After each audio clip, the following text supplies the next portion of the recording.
ះខ្ញុំ2ថ្ងៃណាថ្ងៃនឹងបងត្រូវរកកន្លែងស្នាក់នៅថ្មីព្រោះខុនដូបងលក់ហើយអញ្ចឹងត្រូវហើយពេលថ្ងៃនឹងបងស្នាក់នៅបន្ទប់ខ្ញុំសិនទៅណាបងណាសុំបងបានហើយចុះបងត្រូវធ្វើអ្វីខ្លះថាកាលខ្ញុំជាមនុស្សវក់នឹងការងារមិនចូលចិត្តសាំញ៉ាំច្រើនហើយគាត់កម្រមកផ្ទះនឹងណាមួយអាទិត្យឬ2អាទិត្យទៅមកវិញម្ដងប្រហែល2ថ្ងៃនឹងគាត់មិនមកក៏ថាបានបងក៏មិនបាច់បំរើអាហារគាត់ដែរគ្រាន់តែបោសសម្អាតស្រែកផ្កាបានហើយតែបើគាត់មកវិញដាច់ខានកុំឲ្យភ្លេចអសម៉ោង8ព្រឹកត្រូវមានកាហ្វេមួយពេកនៅលើតុឲ្យគាត់ហើយហាមនិយាយលេងសើចជាមួយគាត់ឲ្យសោះព្រោះគាត់មិនចូលចិត្តហើយការបោសសម្អាតក៏អញ្ចឹងដែរហាមចូលបោកបន្ទប់គាត់បើគ្មានការអនុញ្ញាតឬពេលគាត់មិននៅ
សំឡេងប្រាប់ដងចេះដកដង្ហើម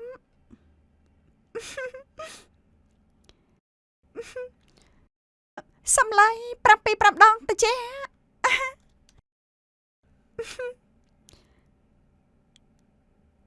សំឡេងប្រាប់ដងក្រអម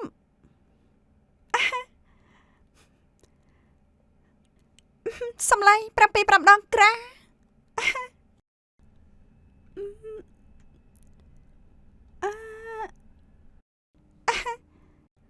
ស្អីគេហ្នឹង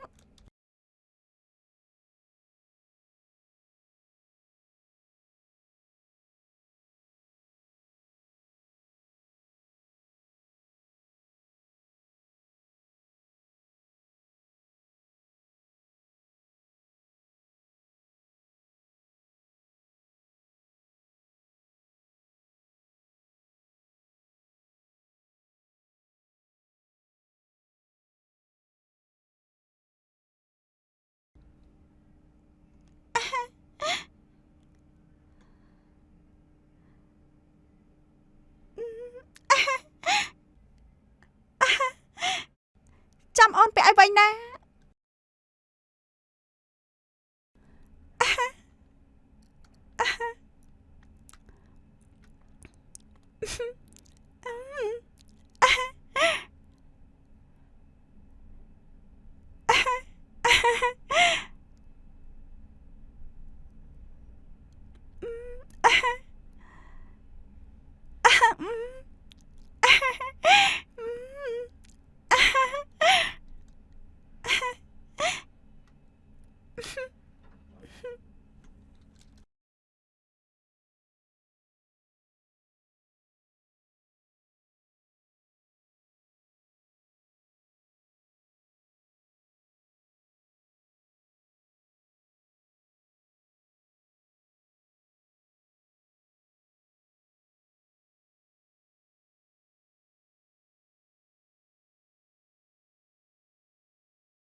ចាត់ថាថ្មីត្បិតយើងលែងលះគ្នាហើយតែក្នុងចិត្តអូនប៉ັດជាមិនដាច់អាឡ័យពីបងមែនមិនហើយហេតុអីរឿងទៅជាអញ្ចឹងឬមួយអូនឲ្យបងទៅបរទេសជាការកំណត់ឲ្យពួកយើងបាច់គ្នាឬចន្ទថាបើថ្ងៃស្អែកបងនិយាយពាក្យសុំទោសជាមួយអូនមួយម៉ានហើយយល់ព្រមចាក់ចាញ់ពីស្រីម្នាក់នោះអូននឹងទុកឱកាសឲ្យបងម្ដងទៀត ន្លងមកអូនធ្វើជាភរិយាមិនបានល្អចោះតើបងឆ្លក់មកវិញនឹងបរិយាកាសខាងក្រៅមួយពេលបងអាចត្រឡប់មកវិញទេអូនមិនចង់ឆ្លងថ្ងៃបន់សង្សារតែម្នាក់ឯងនោះទេ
កន្លែងនេះណែណា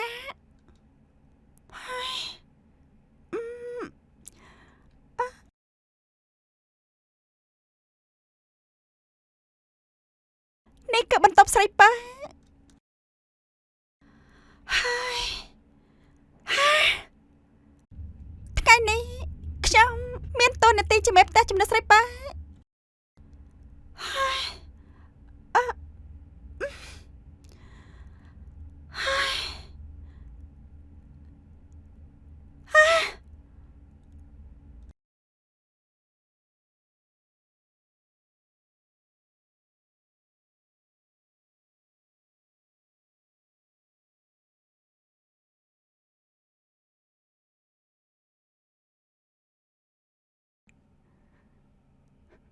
ខ្ញុំហេតុអីនៅខ្ញុំសុំសួរវិញមិនលោកនៅទីនេះអយ៉ា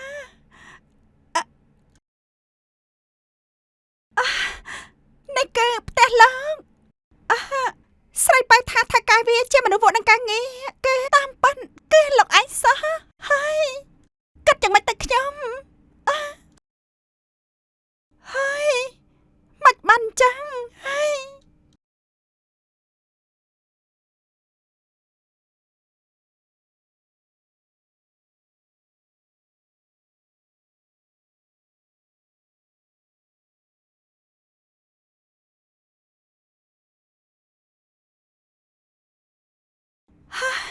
ប៉ូលីសអអ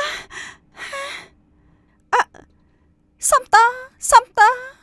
ខ្ញុំមិនដឹងតាមពិតលោកគឺថៅកែរបស់ស្រីប៉ា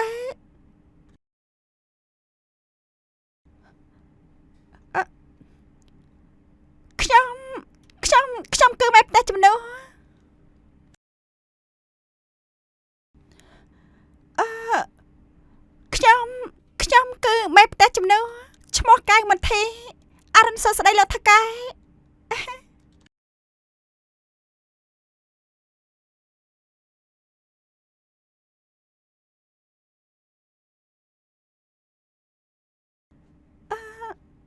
ចាប៉ាត់មែនហើយ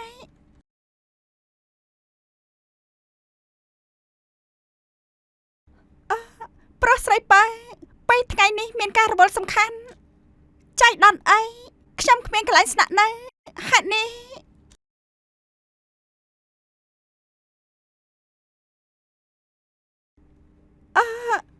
មែនអញ្ចឹងទេ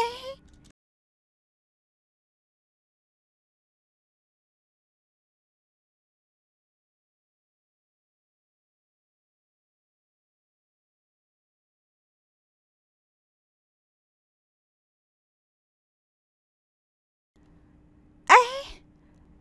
លោកនិយាយសម្ដីអីក៏ពិបាកស្ដាប់ម្ល៉េះស្រីពៅមិនមែនតកការងារចោលទេហើយក៏មិនមែនអវត្តមានអត់ច្បាប់ដែរឬមួយនាងមិនអាចរកបងស្រីមកចំនួនការងារមួយថ្ងៃពីរថ្ងៃបានទេ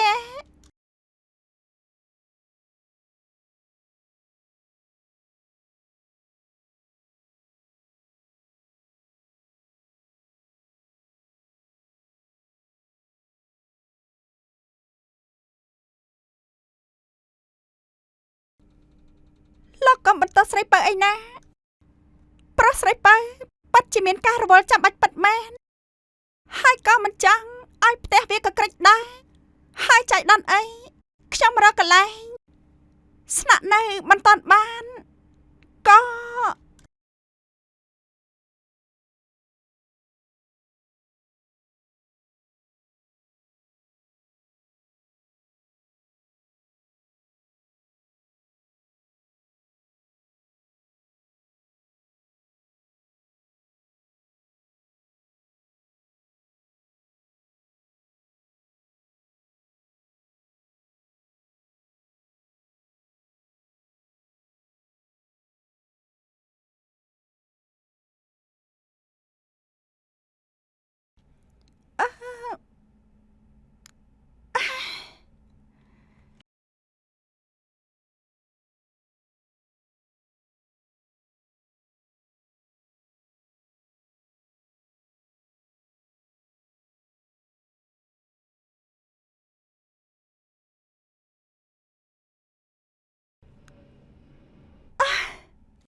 អឺ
ចាត់ថា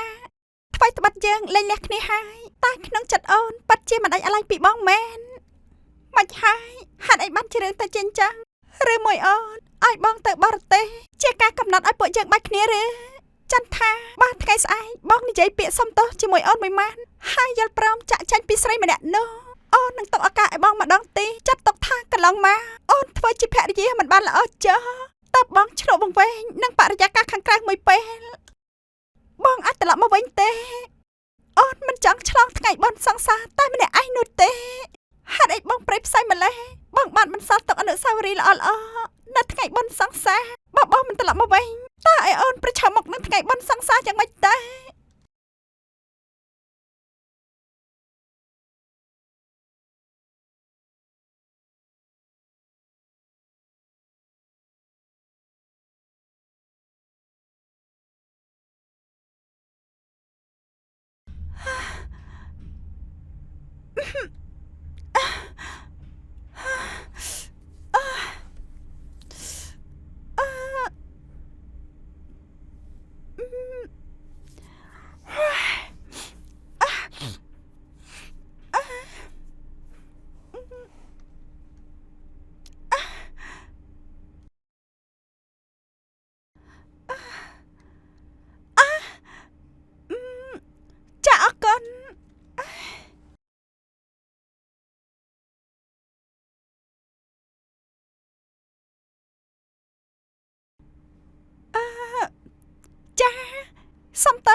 សុំតើ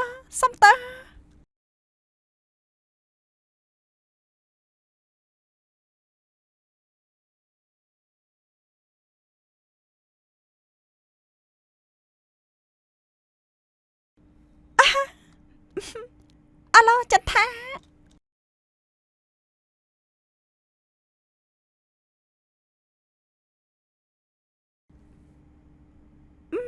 ចា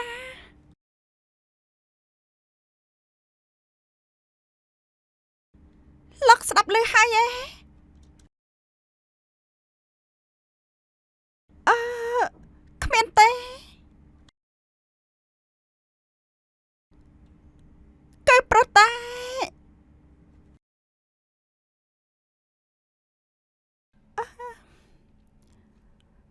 រឿងក៏តែមិនមែនចឹងទេបែបមានការចលច្រឡំអីមួយហើយអឺមិញលោកឃើញហើយគេទៅទូរស័ព្ទមកខ្ញុំគេសុំទោសខ្ញុំគេច្បាស់ជាគិតយល់ហើយ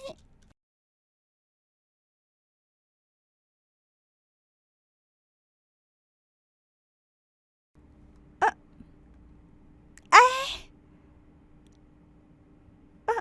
បន្ទប់ទទួលភ្ញៀវរបស់លោកអាចឲ្យខ្ញុំខ្ចី10នាទីបានទេ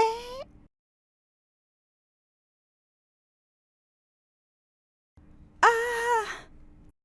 5នាទីក៏បានដែរអឺខ្ញុំសុំបនណាខ្ញុំចង់ចែកជាមួយគេឲ្យបានច្បាស់លាស់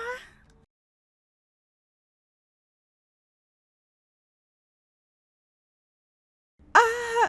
នៅមានបន្ទប់ស្រីប៉ា